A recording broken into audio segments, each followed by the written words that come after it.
اللہ، جب یہ قانون انہوں نے بنایا کہ دکاندار کی، مکان کرایہ دار کا، زمین کسان کی، تو پیپل پارٹی کے اثرات سندھ میں، پنجاب میں مسلمت ہے۔ سندھ پنجاب میں یہ قانون پاس ہو گیا۔ صوبہ سرحد اور بلوچستان کے غیرتی لوگوں نے کہا کہ میری دکاندار میرے کہے بغیر چلائے گا، اور میرے مکان میں کرایہ دار میری اجازت کے بغیر رہے گا، اور میری زمین، میرا مزارع مجھ سے چھینے گا۔ اس وقت دیکھا جائے گا کہ کون زندہ رہے گا۔ وہاں یہ قانون پاس نہیں ہوا، وہاں یہ قانون نہیں۔ یہ عجیب بات سنیں، ایک ملک میں دو قانون۔ بزدل قوم نے تسلیم کیا۔ ایک کراچی میں اجلاس تھا بہت زبردست، تو ایک پختون نے مفتی محمود صاحب کو سپاس نامہ پیش کیا۔ سمجھنے کا واقعہ ہے۔ سپاس نامے میں یہ الفاظ تھے کہ مفتی صاحب ہم کو سیاست نہیں آتا، اور ہم سیدھا سادہ مسلمان ہیں، اور آپ ہمارے لیڈر ہیں، اور آپ جائے اور ضیاء الحق کو یہ کہے اور یہ کہے۔ ایک مشکلات تھی کسی کی۔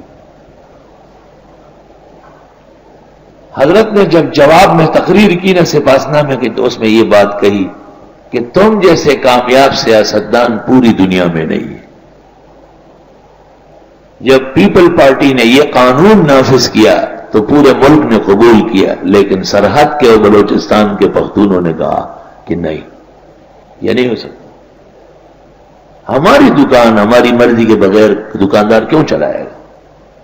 ہم اس کو نوٹس دیں گے اور ہمارے جانے تک دکان خالی ہوگی، ورنہ یا وہ زندہ رہے گا یا ہم زندہ رہیں گے۔ ہمارے مکان میں کرایہ دار کیوں جمے گا، اور ہماری زمین کون چھین سکتا ہے ہم سے؟ تو وہاں 1 انچ زمین تقسیم نہیں ہوئی، ایک دکان کسی کی سرکاری تحویل میں نہیں گئی، اور ایک مکان کسی کا ضبط نہیں ہوا، اور یہاں پر سارے مکانات، ساری دکانیں، ساری زمینیں لوگوں نے گھیر لی۔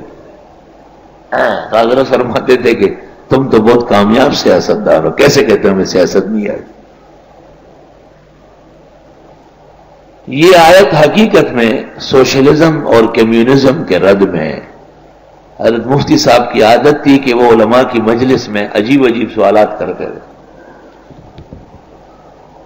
تو ایک دفعہ حضرت نے اچانک یہ سوال کیا بنوری ٹاؤن میں کہ قرآن کریم کی کس آیت میں سوشلزم کا رد ہے؟